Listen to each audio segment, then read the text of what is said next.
Skip in. Whoa! There you go. Hey guys, this is Pierce. Welcome back to the channel. Yeah, we're back with round 2 of St. 8 Snow. Hopefully you already caught our commentary for round 1, but if you haven't, make sure you go watch that video before you start this one. Yeah, I'm going with a stag here, just dead straight, nice in the middle in the fairway. Yeah, another stag right there. I remember that drive because of the shot you threw in round 1. You wanted to go practice that drive since you knew you were starting round 2 on this hole, and you must have thrown that drive 20-30 times, so it clearly paid off. Yeah, kind of yanked my approach right there with the anvil, hit that tree right there, trying to get a good straddle at it. Fortunately missed a little right.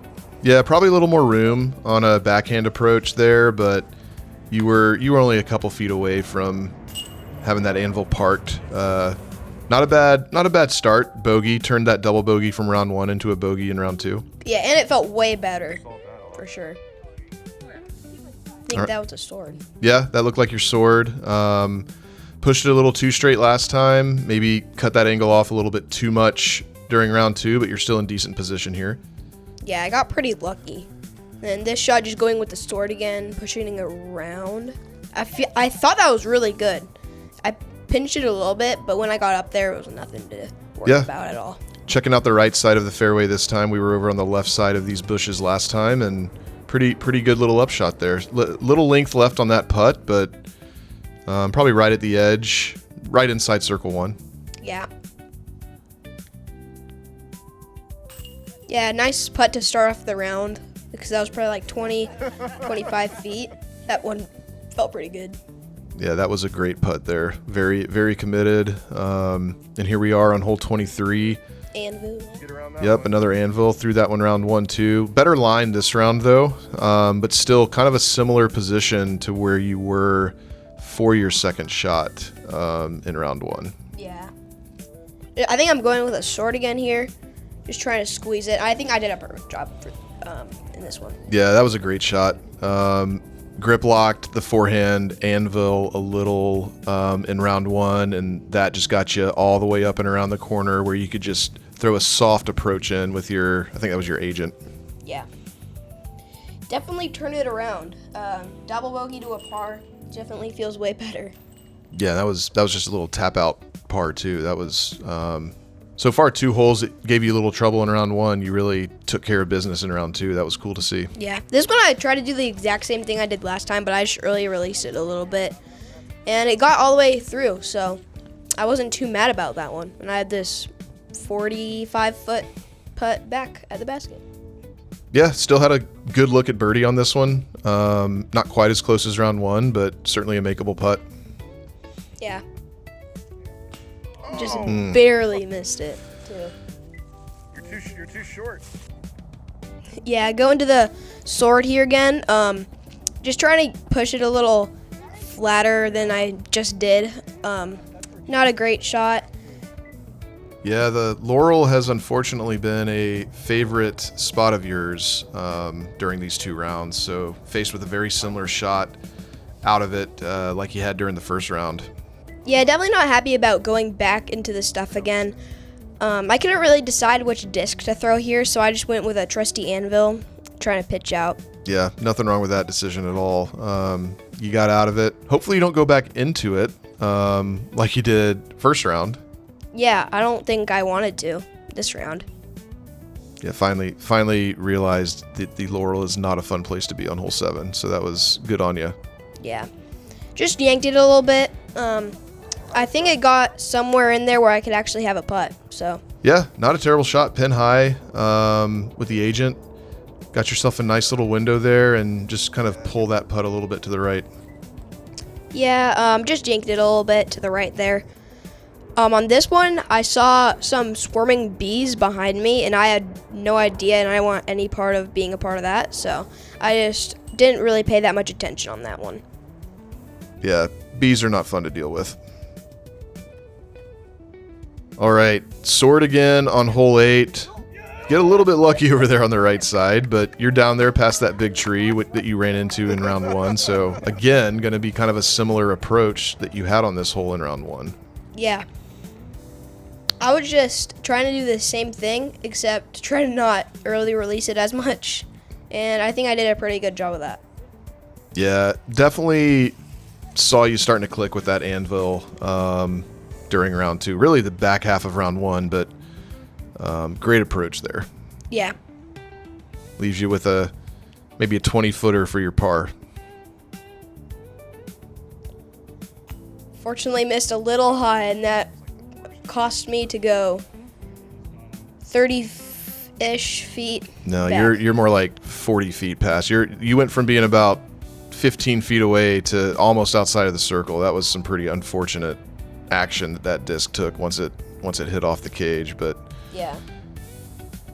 Try to aim a little lower, and I missed low. So yeah, just got scared of missing high again and doing the same thing.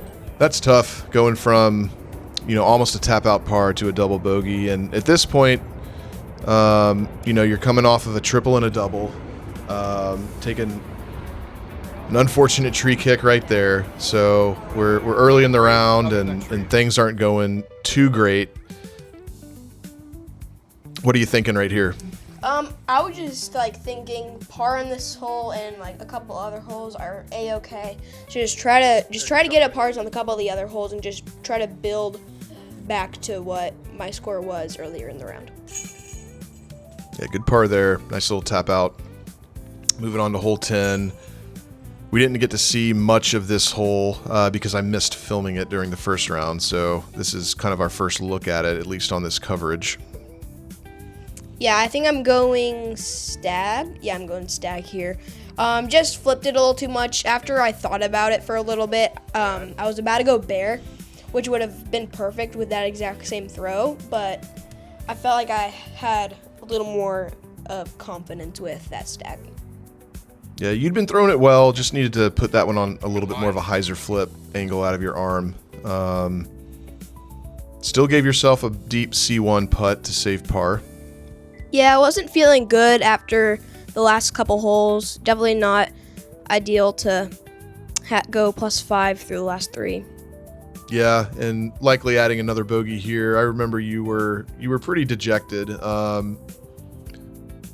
Honestly, a pretty good bogey save there, but +6 on the last 4 holes. Let's see if we can rebound on hole 11. Yeah, hole 11, that was a really good drive. I was really happy about that one. Yeah, that was pured. Leaves you with a middle of the fairway. Looks like a backhand agent. Yeah. Yeah, that one got a little bit away from me. Yeah, fluffed it a little bit. Left it long left, but lining up for a deep C1 putt, it looks like. Yeah, and I banged this one. That putt felt really good, especially to get the par. Yeah, I think you felt like that one really got you back on the rails. Really solid putt to hit too, and feeling a lot better about things heading into hole 12. Yeah, that's on the way. Ooh. Yeah, it was a really good thing I hit that tree because that would have been in Narnia if it did not hit that. Yeah, I think it was a little sawed off compared to that flare around the corner you got in round 1, but good position. Great touch on the anvil here. Swung it just wide enough, had it right down that little alley towards the basket. This is another one of those holes that first round, obviously some putting woes being the first hole of the tournament, but missed a putt from that same spot in round 1 that led to a double bogey and tapped out your par in round 2, so great recovery there. Yeah, I felt good after that hole. This was one of your best shots of the tournament, I think. Yeah, Yeah. just a beautiful turnover with that Northman. Yeah, for sure. Yeah, I was really happy with that one. It just gave me probably around 210-foot upshot. Used the anvil. Yeah, just another beautiful chip with the anvil. Little short. Weren't dinking it off the pole this time like you were in the first round, but pretty good upshot. Great par finish out there. Yeah. And now you're rolling a little bit. You've got 3 pars in a row on not exactly easy holes, and now we're looking at hole 14. Yeah, I threw the sword here. I nosed it a little bit, but it ended up getting through all that stuff, and I had pretty much the same exact shot that I had in the first round. Yeah, pushed a little bit further because you switched from the Northman to the sword. So instead of like a 50-footer for your birdie putt, you were closer to that C1 edge. And yeah, just another one of those kind of right on the cage, but great committed par putt coming back, and now you're starting to kind of rack up some pars on these last several holes. Yeah, going with the stag again here, same as yesterday. I try to throw it a little bit more on hyzer, but I kind of just didn't put it on hyzer, so yeah, it ended up not being that bad though. Yeah, I mean you're right outside of C1, have a birdie putt. The hyzer angle was kind of it had escaped you this tournament, which isn't typical, but something that I've definitely seen you work on since here. You just were kind of coming over the top of discs a little bit, and that was pushing stable discs to the right and understable discs way right. But yeah, another par, another great par. Now we've got the difficult 16th hole with that really severe right to left that you got to hit. Yeah, I'm going anvil again, similar to yesterday, except I didn't yank it into the trees, and this was actually one of the best shots I've ever thrown on this hole. So I was really proud about this one. Yeah, I'm not sure for a right-hand backhand shot, you can put the disc in a much better spot. That was a beautiful throw. Yeah, for sure. Then I just had this upshot with the anvil, and tink. I think that's at least the second time that anvil has hit metal on an upshot. Maybe more than that. But yeah, tapping out a par on hole 16, dropping in a par. Can't really do much better than that. That's a really great performance on that hole. Yeah, I don't know what that face was at the end. Way to like stick it, like you stayed with I don't think it's the last time we'll see it either. Yeah, I don't think so either. Great shot with the sword here. Very similar to round one, just a little bit, I think, further back in the fairway. Yeah, I went up to a stag, and it got a little held up in the trees, but it pushed through and got that nice little tree roll. Yeah. Deep C2 look for birdie here. I think you just laid that one up. I didn't want to go in the brush back there, and I just decided to not be dumb like a normal 10-year-old would. Yeah, keep the par train rolling.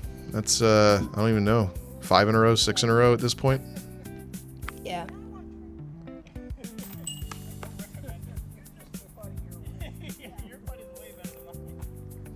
Yeah, really pretty impressive run of holes after the 6-over stretch on that 4-hole swing towards the back half of the front nine. Just really good adjustment there in your mental game too, kind of not dwelling on those too much. Obviously, I'm sure it was not fun going through it in the moment, but great job of staying positive. Yeah, I definitely battled back a lot. I yanked this one pretty bad. That was the agent. Yeah, that's going to leave you with, I think if I remember correctly, you had to basically somehow weave it around or between all 3 of those trees to make your par putt. So that was probably the right call there. Just take your easy bogey and move on to the next hole. Yeah.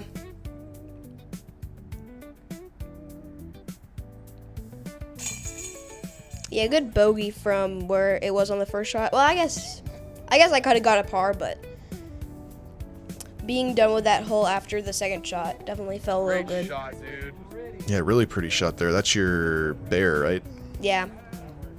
I think that shot, the exact shot would be really good with the stag. Put you in a little bit of a tough position, and you're trying, like I remember before you threw this, I was like, hey, you want to try to hit that line, go for it, and you pretty much pured it as best as you can. If you'd had a little more height, you may have skipped all the way to the basket, but you couldn't put it too high because those low-hanging limbs would have knocked it right down. So yeah, I just decided to lay up death putt. Yeah, pretty impressive gap hit on that second shot, though. Yeah. Chase, one of our cards mates, he does this little thing at the very end of like short putts, and he dared me to try one, and I did it, and it went in. So. All right, so we're already at the last hole. Just a beautiful shot with your stag. Yeah. The stag was definitely the disc of the day, I think. Definitely yanked it a couple times in the first round, but it definitely came back to be good in the second round. This is the longbowman. This was a beautiful shot. I remember loving this one so much. Yeah, that puts you in a position to have a birdie putt. This birdie putt, I don't know if you knew at the time, but I knew that you needed to hit it to not only get on the podium, but to finish in a tie for second. And you just laced that thing right on the stripe. That was a fantastic putt. And yeah, jumping from, we'll see in a second here on the scorecard. Oh, there's that again. But yeah, you finished in 5th place after the first round, hopped all the way up to a tie for second and on the podium after the second round. Yeah, really happy about how I finished the back half of that round. Most importantly, though, I had a really, really fun time with my card mates. They were really fun to play with. Last but not least, thank you to my 2026 sponsors. Yeah, a special shout out to the ECD folks, Kayla, Don, Kirby for putting the tournament on. And then also a huge shout out to the GOAT, Chuck Knutson, for following Pierce around and being such a support for him. Anything else, bud? No, not really, but just thank you guys for tuning in and make sure to stay tuned for next time.